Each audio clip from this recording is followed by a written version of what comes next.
Thanks so much for coming. I'm Judy Laird Jacobs, the Executive Director of the Friends of the Blue Hills. And the Friends of the Blue Hills is a member of the Blue Hills Climate Action Coalition, which is sponsoring this talk and a series of talks. And the coalition is a number of groups surrounding the Blue Hills that are committed to working together to address the challenges of climate change in our communities. And you can see all of the members of the coalition on the screen. We're growing. So it's a great group. The Climate Change in the Blue Hills series is a way to connect with people during this time of social distancing on a critical issue that will affect the Blue Hills and everyone who visits it. We also hope to give people tools and ways to become involved. We're excited about a couple of upcoming events. So before we launch into this talk, I'll give a couple of promos. The coalition is partnering with REI Co-op to give away free trees next week during the week of Earth Day. And you can pick up the trees at the Wakefield Estate between 9 and noon, Monday through Saturday. And you can get more information at our website, friendsofthebluehills.org/free-tree. To learn how to care for your trees, there's a virtual tree care session on Earth Day, April 22nd at 4. And you can find out more about that at friendsofthebluehills.org/earth-day-2021.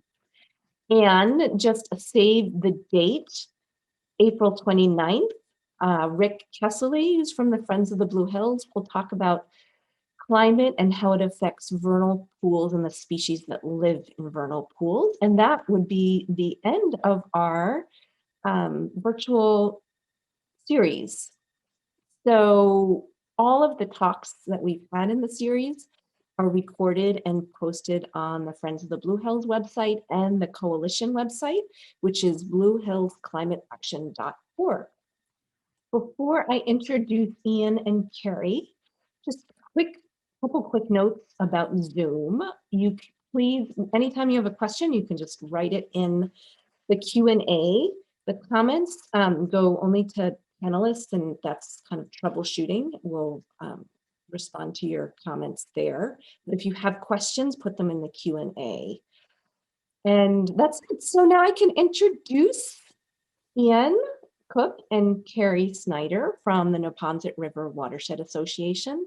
Ian is the executive director. He's been the director since 1993. He's a board member of the Mass and former president of the Mass Rivers Alliance. And Carrie serves as NEPRA's advocacy director. She assists communities and implements watershed protection policies. She has extensive experience in public policy. She's worked as associate counsel to the New York legislature on environmental, natural resource, and agricultural policy issues, and was chief of staff to a Massachusetts state senator.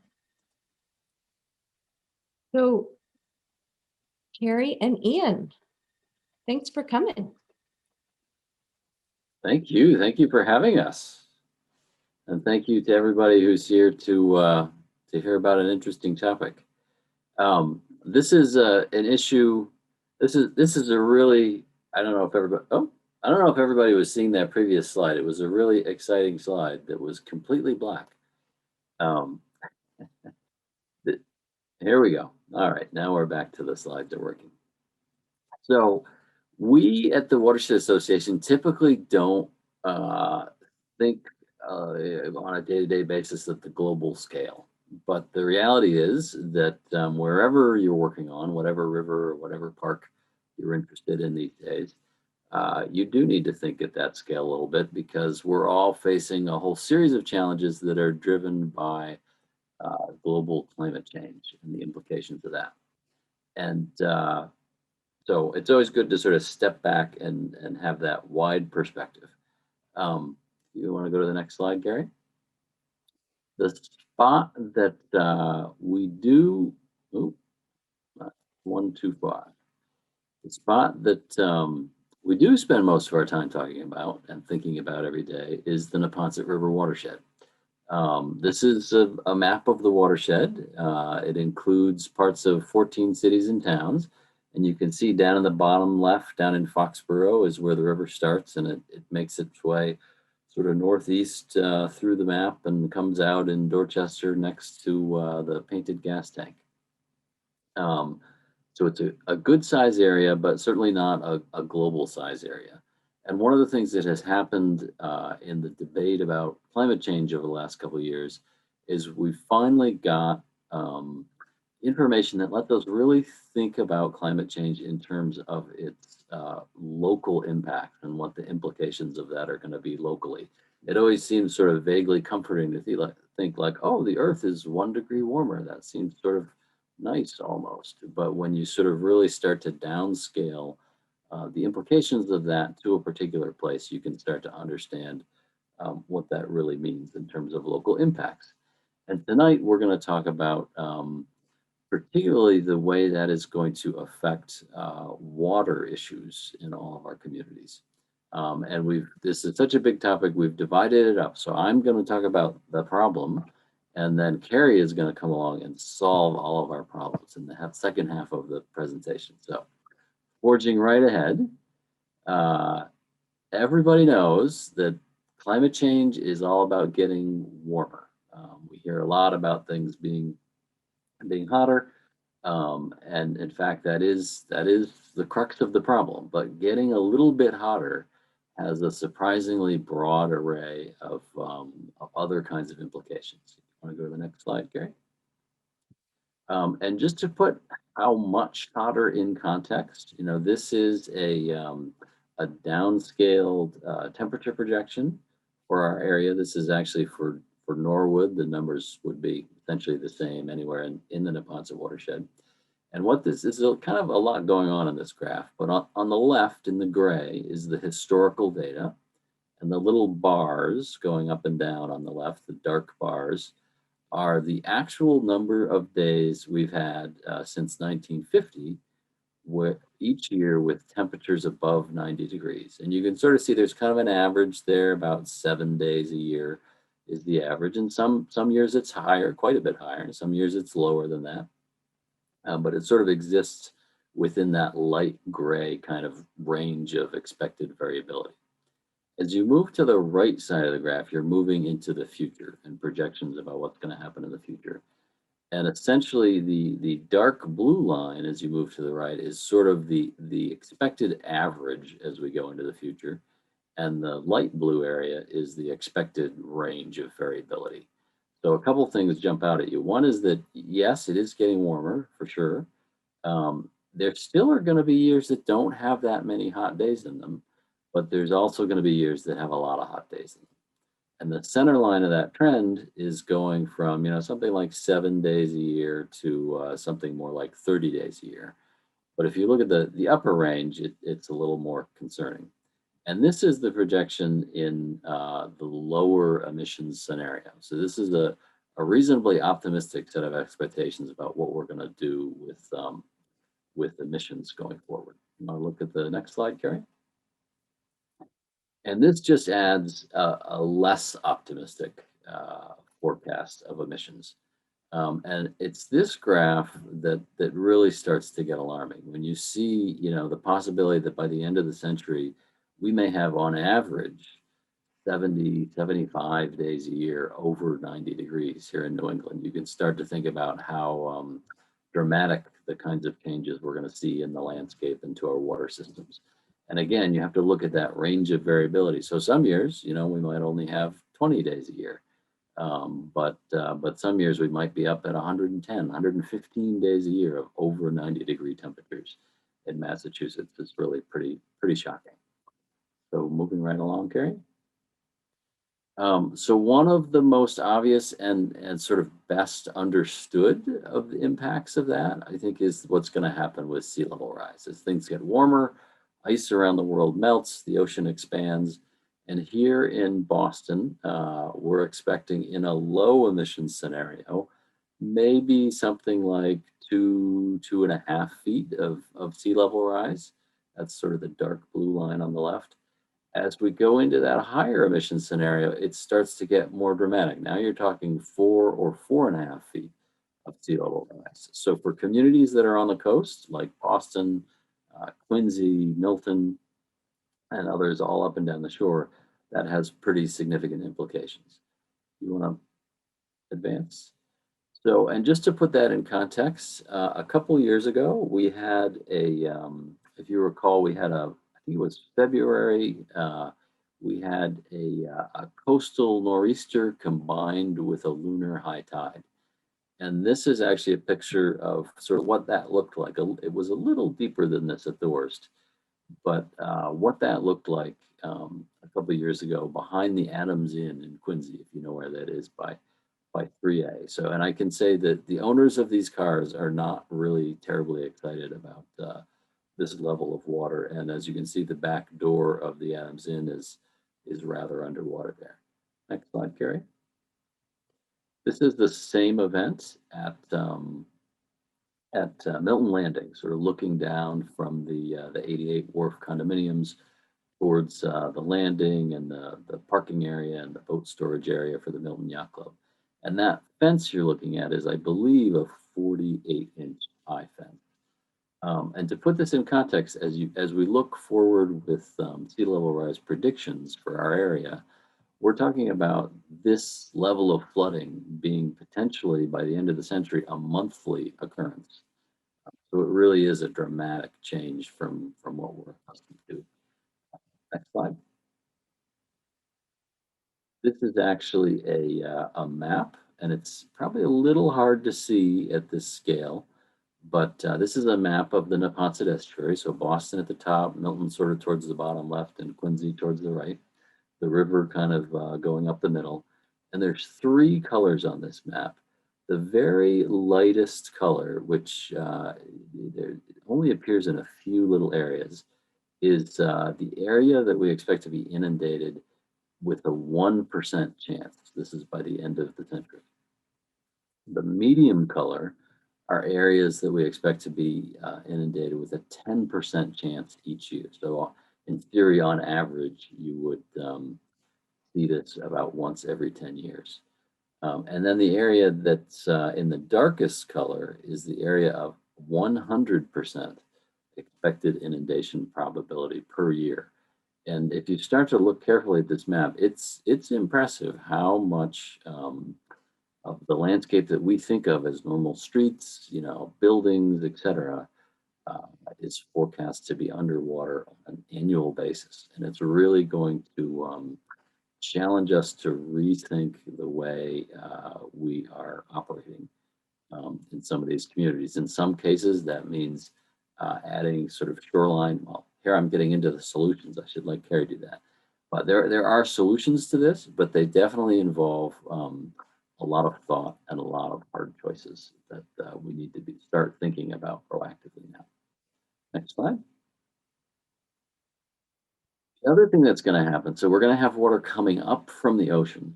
The other thing that climate change is going to do is it's going to give us a lot more water coming down from the skies, particularly in the form of heavy and intense rain.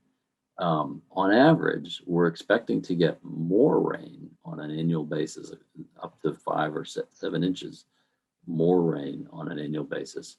We're going to have much less snow, and very importantly for rivers, much less snowpack, which is really critical for sort of the high flows that we see in rivers in spring that are part of the natural annual cycle.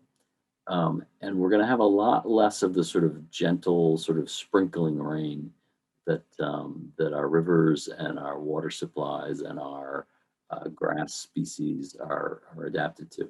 And we're going to have a lot more sort of short, intense downpour kinds of events, which presents some real challenges in terms of how that changes the hydrology of the river.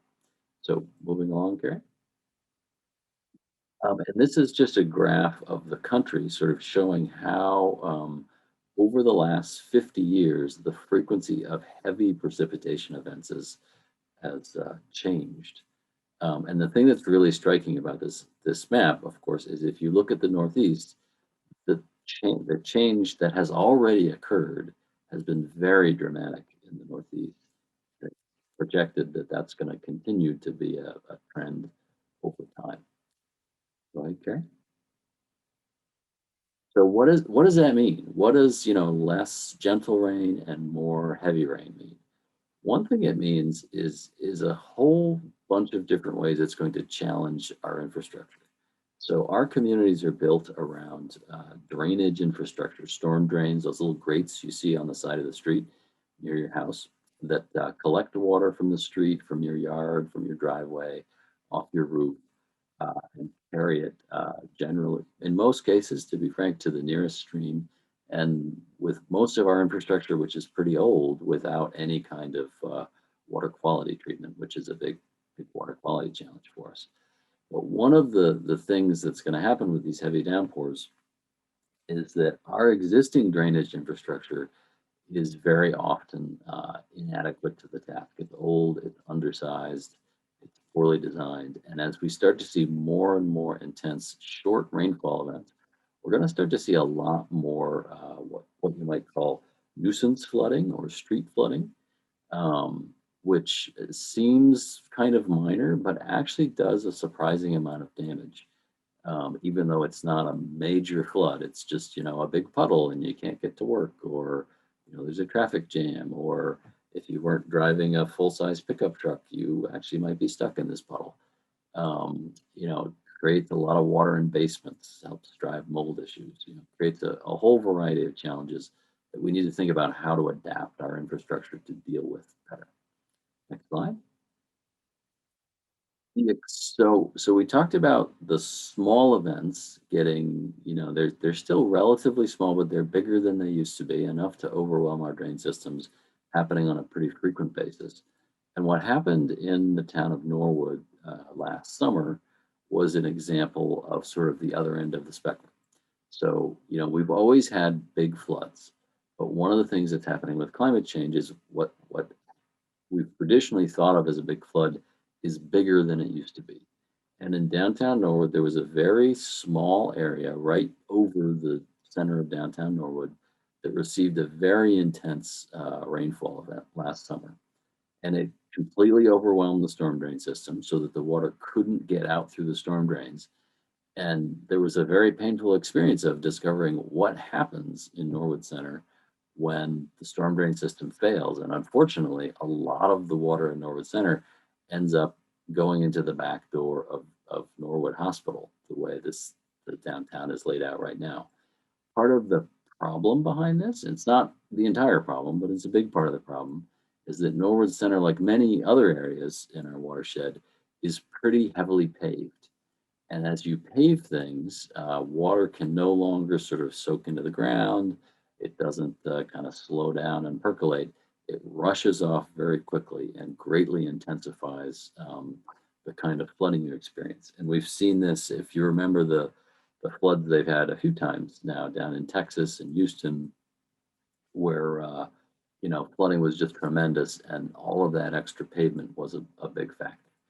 In our case, there are things you can do to try to capture and hold on to and slow down that water that are required for new development.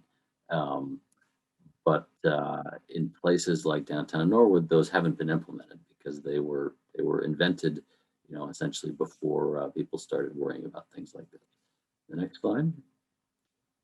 And this is just another picture of Norwood Hospital. This is the back door of the basement of Norwood Hospital giving way to that flood that ended up in the parking lot. And it's been a pretty dramatic impact. I think, as most people probably know, the hospital is still closed now more than a year later. 830 people lost their jobs. It's been a really big effect on the town from a rainfall event that only lasted an hour. Next slide. Another kind of infrastructure, besides our storm drain infrastructure, that's really going to be challenged by these changing rainfall patterns are dams. This is a dam. It's a little hard to make it out in this picture, but you sort of see the large metallic looking thing there. That was the spillway of the dam. And to the right used to be the earthen embankment of the dam. And this is a small dam upstream of Canton Center a few years ago. In a big storm event, it was actually what's called a 40-year flood event. Water was coming into that dam faster than it could get out, and water started spilling over the earthen part of the dam, and the dam simply collapsed and washed out.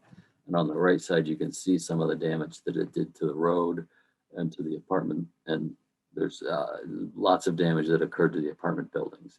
And this is the situation where we have in the Neponset watershed probably about 100 dams, most of which are quite old and no longer have any modern economic purpose. A lot of people think dams prevent floods, and that can be true if they are designed to do so. There's a very important flood control dam in Milton along Unquity Road in the Blue Hills, actually. But of the 100 dams in the Neponset watershed, only 2 are actual flood control dams, and most of them are sort of small structures like this that are there for kind of aesthetic purposes, or maybe were originally built for a mill purpose that no longer exists. And a lot of these structures are really vulnerable to these large storms. And what happens is when the storm comes and the dam fails, it greatly exacerbates the impact of the flooding from the rain itself. So another challenge our communities need to be thinking about. Another example here, everywhere we have 100 dams in the watershed. We've got hundreds. I actually don't know how many. I would guess at least 300 places in our watershed where a road crosses a stream. And every time a road crosses a stream, there's a pipe that carries the stream under the road. Most of those pipes, again, because we live in an area with older infrastructure, are quite small. You know, they're undersized even for what our rainfall used to be like. And in the increased kinds of rainstorms we're having, they can basically sort of become dams. And just like a dam can fail, a culvert can fail and take a road away with it.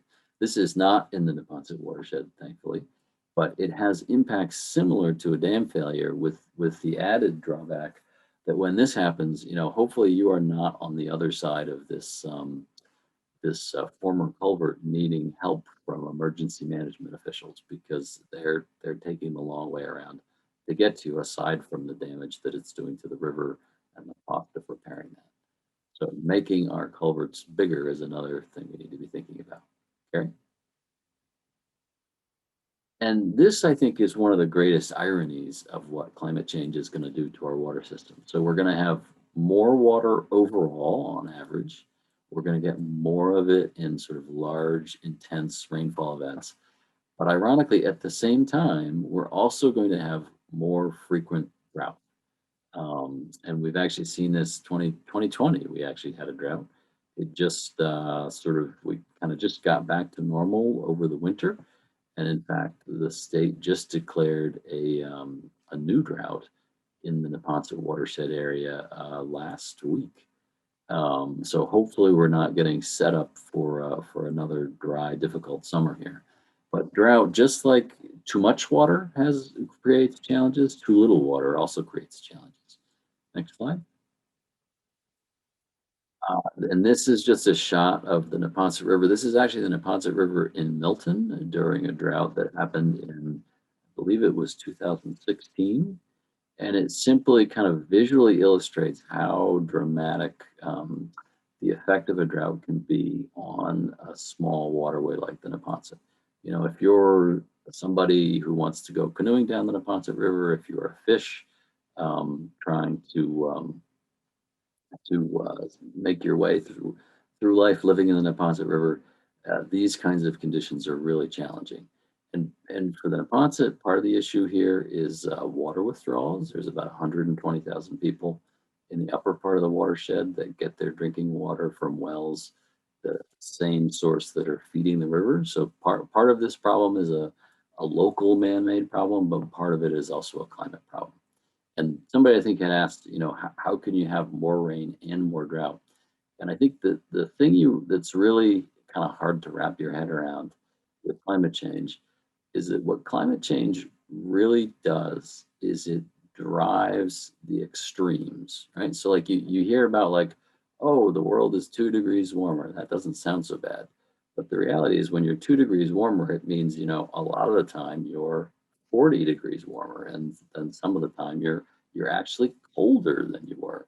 And the same thing happens with water. So we're getting more water in uh, more intense downpours, but more sporadically delivered on a more sporadic basis. So we're going to have, sort of the big downpours one time a year, then a big dry spell, then more downpours. As opposed to traditionally, our rainfall pattern is really almost even every month of the year. A lot of people don't realize that we get almost the same amount of water rain every month. And most of that rain falls through very small, sort of gentle rain events historically, and that's what's starting to shift here. Next slide. So the consequences of all this, a big one is public health, particularly for people who are exposed to heat, elderly, people with health conditions, people who have to work outside. Another big challenge is driving potentially disease vectors, such as some of our mosquito-borne illnesses that are going to be much more challenging with heat. Karen? Definitely are going to be significant ecological effects. We're going to see big shifts in our flora, our plants and trees. Things like these iconic sugar maples that you see out along the Ponkapog Golf Course.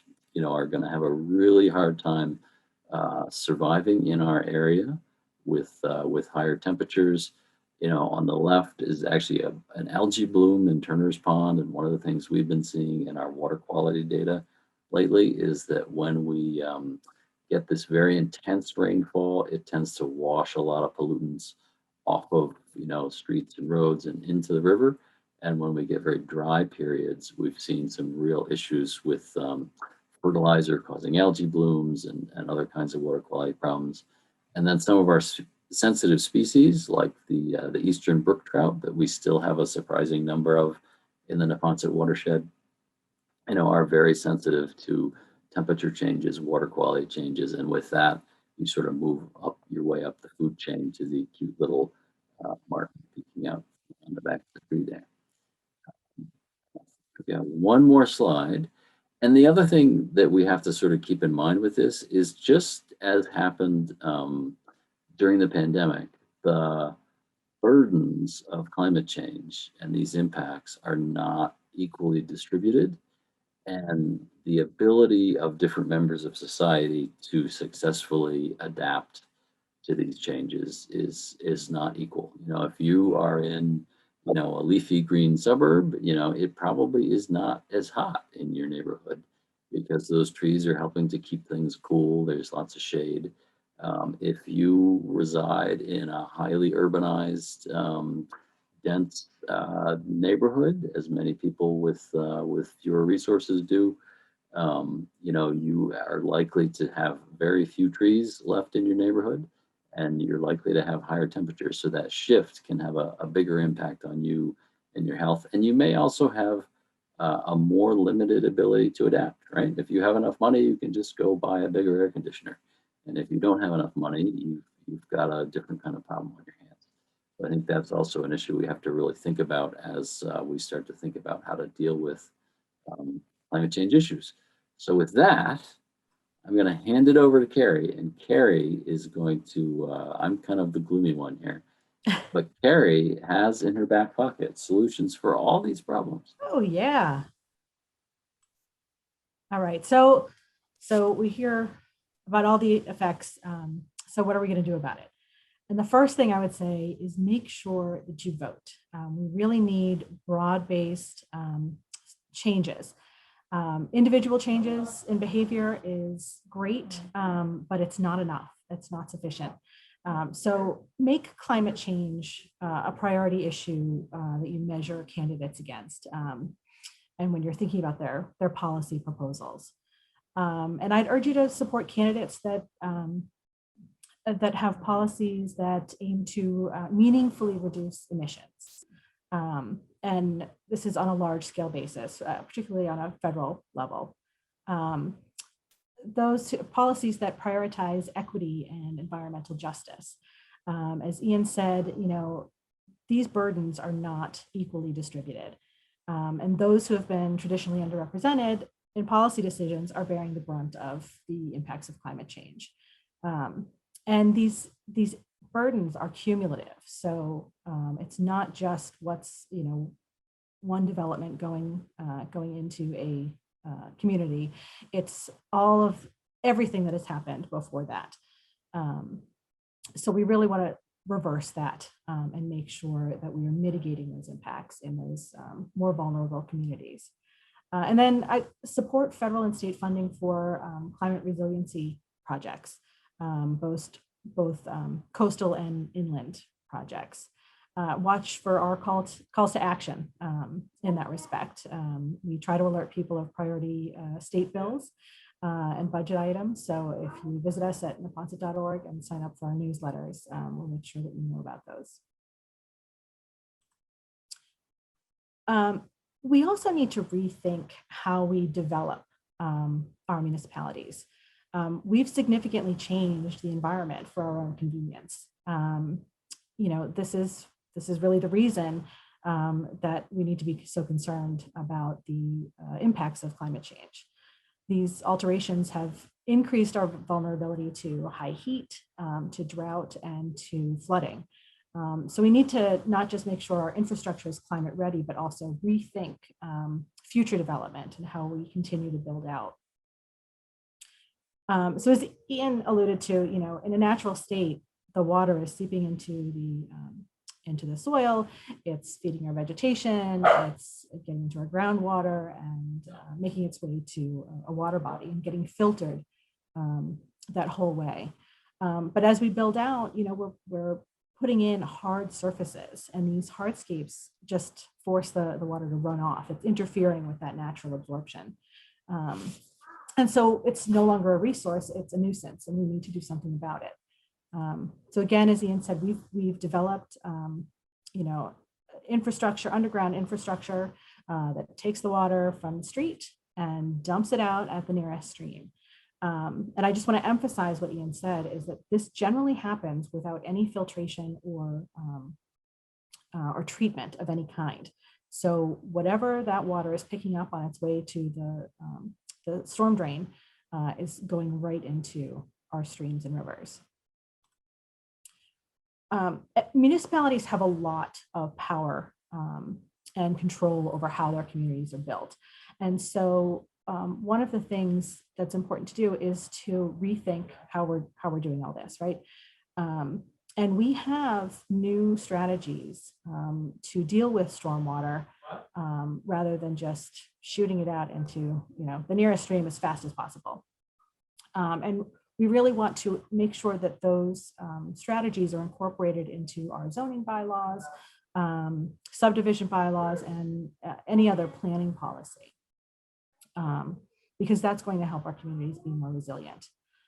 So we are constantly working with communities in the watershed to encourage them to think of other ways to deal with stormwater. We have lots of techniques now to mimic natural processes designed to hold water for a time and let it filter more slowly. It can filter into soil and get into the groundwater. It also cools down and we get rid of some of those pollutants, and then it gets put into our storm drain system. And it's a much better way to do it. And we have a lot of techniques that are suited to fit heavily developed urban and suburban areas. So we've got rain gardens that we can put in, tree planters that can break up the sidewalk, and this has a number of benefits. It slows down how fast the water is running off of the paved surfaces. You're creating shade, which is reducing heat island effects. And this type of infrastructure should be incorporated into everything we do as we develop and redevelop new areas. We also need to rethink those are the core policies, zoning and other regulations that regulate construction and development. So much of our hardscapes are privately owned. So here's the typical big box store and their enormous parking lot, and a less traditional parking venue with more trees. It's cooler. You see all the cars are shaded. And we need our towns to be more aggressive in making sure that developers are incorporating green infrastructure into their developments. They really need to take more responsibility for what they're putting on the ground. We can also work with private landowners to retrofit existing developed land. We can take this parking lot and we can construct islands and those tree boxes so that we're creating more shade and really slowing down that water.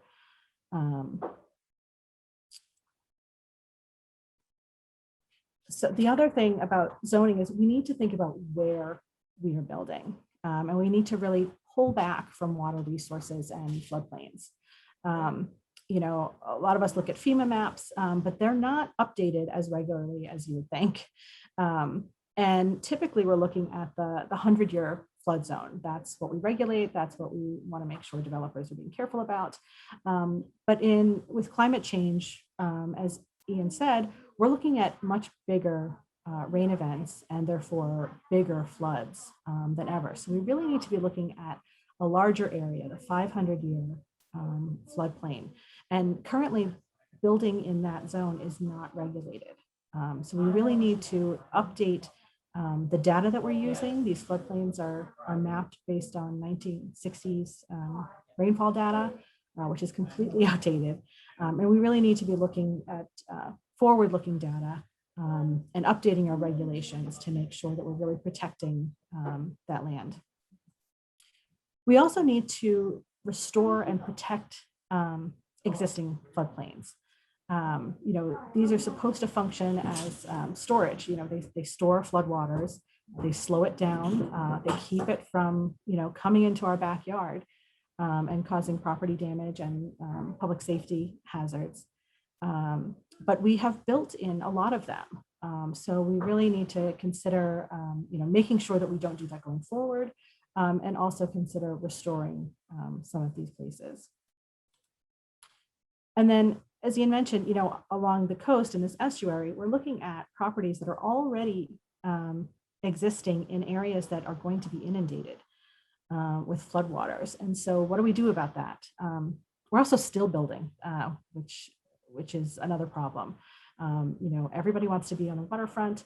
And there are certain things that you can incorporate into your development. You can create a living shoreline to try to mimic a natural shoreline while also protecting the property. But there comes a point in time when we need to decide whether we want to keep pouring money into protecting these properties, or if we need to stop developing along the shoreline, and if we need to start retreating and sort of pulling back and coming inland so that these properties are not in the way, and the people who live and work there are not in harm's way. We also need to rethink landscaping. We've often allowed development right up to the water's edge. And typical landscaping includes lawn, which is not natural. And when we clear the banks of a stream or river, we're naturally increasing the temperature. We've totally removed the shade. And so this is now warm water that's flowing through. We need to pull back.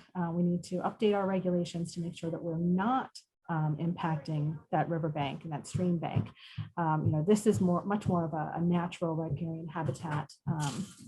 Rivers are at their healthiest when they're cold. So pulling back that lawn, leaving natural vegetation and native plants is something we also need to incorporate into how we're landscaping our properties. Additionally, the needs of traditional landscaping is completely incompatible with climate change. Lawns take a lot of water and everybody wants to keep their lawns green.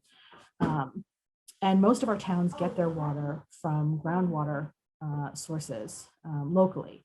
So as we withdraw this water for things like watering a lawn, that means there's less water available for other things, public safety, for example, and less water to get to the river. So we're competing with that water, and there just isn't enough in the age of climate change. So we really need to regulate non-essential water use. We also need to rethink how we treat that land at both a policy level and individually. So we need to find that balance. And I should have said that before I moved on to the next slide. Rethinking infrastructure. So Ian spoke about dams. Again, most of these dams are remnants of industry that's not happening anymore. And they're in disrepair to a great extent. They're also no longer needed. They are creating a barrier to the native trout, and they are causing a flood hazard because their water levels are higher behind them. And if they are to fail, and there are several of them that could, downstream properties are going to be seriously impacted. So we try to remove them. Up here you see, it's not very formal, but but it was blocking this stream. This is Pine Tree Brook in Milton. And there's no way fish can get through this. There's a pond behind here. So we went in and removed that dam, and the pond level reduced. It then became a stream that fish can traverse. It's also going to support native plants as well. So now that we get it back to a more natural state, this is going to reduce flooding and just improve the ecological health of the stream, which also protects us against some of the impacts of climate change. Ian also mentioned culverts. So not only are they undersized oftentimes, but they're often designed very poorly and create obstruction. So no fish can get from here to here.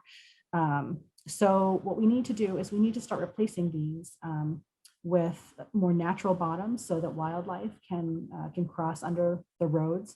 We also need to make sure that they're sized properly for today's storms. Otherwise, you're going to see those washouts that Ian mentioned. So just to sum up, the main thing I want to urge everybody to do is to be involved. Individually, changing your behavior is fantastic. You can serve as a model for your neighbors. Everybody wants to do what their neighbors are doing. So I do encourage you to make individual changes, but collectively, you can support policy changes that have a broader effect. And that can both mitigate climate change and make our communities more resilient. So again, make climate change a top priority when you're evaluating candidates for public office. Participate in local government. So much of what we need to do to make our communities more resilient happens at the local level. And most of our towns have town meeting forms of government that are really ill attended. So I really urge you to get involved, go to those meetings, because it's at those meetings that budget decisions are being made. And if we are not funding these climate resiliency projects, and if we're not supporting upgrades to bylaws and planning policies, we're not really going to get anywhere. And then just to follow up on that, a lot of towns are considering a dedicated funding source for those stormwater infrastructure. Right now, as Ian said, that infrastructure desperately needs upgrading. It's old, it's antiquated, it's completely undersized for the storms that we're seeing. However, it's sort of the forgotten water utility. We pay for drinking water and we pay for sewer services through a fee based on our use of those services. But we have hardscapes, we have impervious surfaces on our properties, and we're not paying for the stormwater that we put into the system. In fact, the funding that's needed to maintain those systems are sort of lost in the budget. It's largely done by DPWs, and that's not a sexy line item. It doesn't get prioritized, and it's competing for operating funds with all of the other departments. So if you look to Milton, they several years ago implemented a stormwater utility. So they're treating stormwater like the third water service that it is. Property owners pay a fee depending on how much impervious surface they have and what type of property it is. And you're essentially paying for the stormwater that you're putting into the system.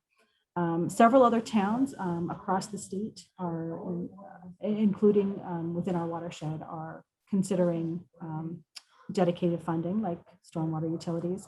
And this provides a much more predictable source of funding, and you can do regular maintenance and planned upgrades if you know how much money you're going to be getting each year. So if this comes up in your town, I urge you to support it. And I'll just leave with, just repeating what Ian said. Climate change is here now. Policymakers have been kicking the can down the road for decades. And our kids and our grandkids are going to be paying the price. We don't have time to dilly-dally anymore, and we all need to make a conscious change to our behavior, and we need to make sure that we're participating in policy development. That way we can make our communities more resilient and hopefully slow down the progress or the extremity of the impacts of climate change. I'd rather see us at the blue line that Ian was showing us earlier in the graph rather than the red line. And I will leave you with that. So thank you very much. Thank you, Carrie and Ian. I am really glad that you followed Ian's depressing description about how our communities are not designed for climate change with Carrie, your kind of inspiring call to action. So as a reminder, please put your questions in the Q&A, and we have a few. Emily asks, do you have sample planning or building regulations to ensure that private developers include green infrastructures that we could potentially suggest for towns? So I will say that stormwater, there is a permit that applies to all municipalities in the watershed. It's called the Municipal Separate Storm Sewer System, or MS4 permit, and it's authorized by the Clean Waters Act, and it's jointly administered by Mass DEP and the EPA, and it requires certain measures and prioritizes this low impact development or green infrastructure. So all towns must update their bylaws to comply with this permit, including this prioritization and incentivizing of green infrastructure. And to that end, we do have a model bylaw and regulations that comply with the permit and do just that. We've been working with all of the towns in the watershed to make sure that they're able to do that by the deadline of this June. So yes, we do have model language. And if you want to reach out to me, I'm happy to share that with you. It's also on our Neponset Stormwater Partnership website, which is yourcleanwater.org. Great. And Peggy wants to know, yes, the webinar is recording, hopefully, and it will be on the coalition website, which is bluehillsclimateaction.org, as well as the Friends website. Tucker asked, are municipalities receiving municipal vulnerability preparedness grants?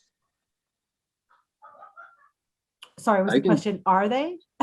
That was the question. Okay. Maybe she wants you to go ahead, Ian. About the MVP. I was going to say, yes. So and just to give people some background, so the state, the Baker administration has created what really is quite a good program called the Municipal Vulnerability Preparedness Program, which challenges municipalities to put together. It's really a very simple climate preparedness plan. It's in some ways it's sort of brilliant how simple, how low they set the bar, because this is really an issue that over the course of just a couple of years, municipalities have really started talking through some of these issues and starting to realize how important they are in significant part because of this program. And I'm pleased to say that as of this year, the last 2 towns in the Neponto watershed, everybody except two towns have now finished this planning process, and the last 2 towns are in the process of working on it. So that's great. And then once the towns are eligible, once they've done their plan, they're eligible to apply for additional grants to do more detailed planning or to build projects. Again, it's been a great grant program. The challenge has been over the last couple of years, we've gone from having like 5 towns in the state that had their MVP plan ready to now I think it's up to like 150 or 170 or something like that. And this program only has $10.5 million, which sounds like a lot of money. But once you start dividing $10.5 million across 200 cities and towns, it doesn't go very far. And last year, they were only able to fund, I think, about 25% of the requests they received from towns.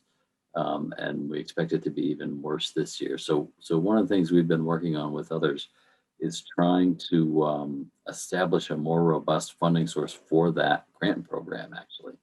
And I hope that we're going to have some legislation coming forth this year that would accomplish that and get sort of realign the amount of money that's needed with the amount of money that's available. Great. You mentioned brook trout as one of the species that are going to be affected by climate change. Can you talk about maybe some of the other species that, especially the snowpack melt and how that's disappearing and how that's going to affect the ecology? Sure. So, I mean, essentially, one of the biggest things that is going to happen with climate change is that as we get warmer, our plants are going to start to change. Both because of temperature, but also because the growing season is starting to get longer, and again because this pattern of rainfall is changing. So we may not have as much sort of spring runoff that used to feed wetlands in the spring, and by the time you get to the middle of summer, things may be drier than they historically were, and that's going to help to shift the plants. The other thing that's going to affect the plants is the sort of the minimum temperatures in the winter are actually a very important consideration, because a lot of species can't survive the traditional low temperatures we have, and that sort of opens up habitat areas for the native plants that we traditionally see here. So the reality is the plant community is going to shift, and as the plant community shifts, the insect, fish, bird, animal community is going to need to shift along with it. I think in some areas we can try to slow that process or mitigate it. I think another big challenge here is going to be, we're going to start to see, I think, more and more invasive species that are from further southern climates that we haven't traditionally seen here, becoming more common in our area. So I'm not sure if I'm not really a biologist, so I may not have fully answered your question, but as the plants go, so goes the rest of the habitat. Right. Denise asked, do you have any thoughts on what the federal infrastructure plan might offer to help with culvert and dam upgrades? Do you have thoughts on that? So that is a complicated question, because so if with the infrastructure bill, we do expect that that there will be some funding. It's just going to be a matter of how they word what projects are eligible. For example, there was some money available for some shovel-ready projects in the appropriations bill that they're looking at right now, rather than the infrastructure bill. But the funds were very narrow in terms of what would qualify. So we are actually working with our towns, with the Norfolk County, and with the Charles River Watershed Association to try to prioritize some of these climate resiliency projects, including dam and culvert replacements, or dam removals would be awesome. So we're keeping an eye on that. I think it's also fair to say there's just, at this moment, there's a tremendous amount of uncertainty about, is that infrastructure package going to come together, and if it does, what is it going to look like? Gary has been trying to get details on things, but it's a shifting situation. So. Great. Well, thank you both for a pretty amazing presentation. Very packed, and I'm so glad that you ended with the rising of what we can do and what we should do. I want to give a thank you to everyone who came today, and just a reminder that we're giving away free trees next week on Monday through Saturday, and you can go to friendsofthebluehills.org/free-trees to kind of find out more. And then there's a tree workshop, and our next and last lecture in the series will be on vernal pools, and that will be April 29th.